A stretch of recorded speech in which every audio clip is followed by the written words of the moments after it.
দিয়া লেট পাতে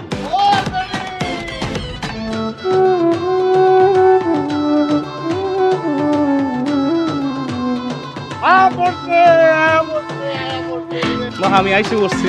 আমার জানি আমার পেছন থেকে আমার শুরু থেকে আইসো আমার আল্লাহ গো আল্লাহ আয়া পড়ছে কিন্তু জানি আমার দোকানটা খালি হয়েছি তো তাহলে আমি দোকানে যাই গা। আর শোন তুই কিন্তু দোকানে আয়, দুজনে একটু চা খাবো, বুঝছস? ঠিক আছে আইতেছি। দেখে দেখো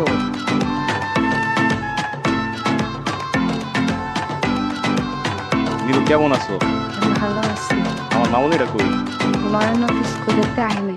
আপনি ভালো আছেন?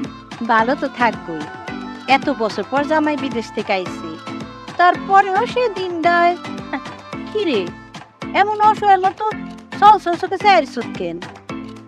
ও বাপ তোরে সব খুইলা কুমুনি, এইবার যদি এটার একটু কোনো হেস্ত নেস্ত তুই না করছিস তাহলে কইলাম আমি বিষ খাইয়া মরে যাবো। আমি গোয়া দিলাম।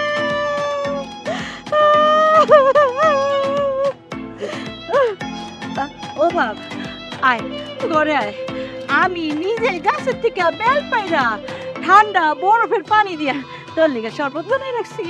আয় বাপ আয় ভিতরে আয়।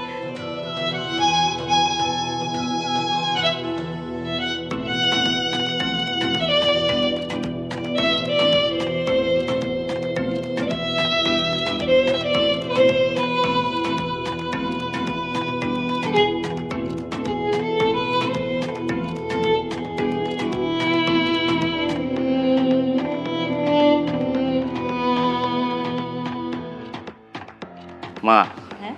এই দেখো তোমার লাইগা একটা স্বর্ণের চেন আনছি। ও বাজান কি কস এত বড় বাক্সের মধ্যে? ও মা গো মা কি সুন্দর। ও বাজান এত টাকা খরচ করে তুই আমার লাগে এই জিনিস আনতে গেছিস কেন? মা তুমি কি যে কও না, আমি তোমার লেগে আনবো না তো কার লেগে আনবো কও তো? ও বাবা এই ও মালিক আবার স্বর্ণের জিনিসপত্র আনস নাই তো? খবরদার বউরে কিন্তু সোনা দানা কিছু দিস না, কারণ পরের মাইয়া বুঝোস না তুই দেশে থাকোস না, সোনা দানা টাকা পয়সা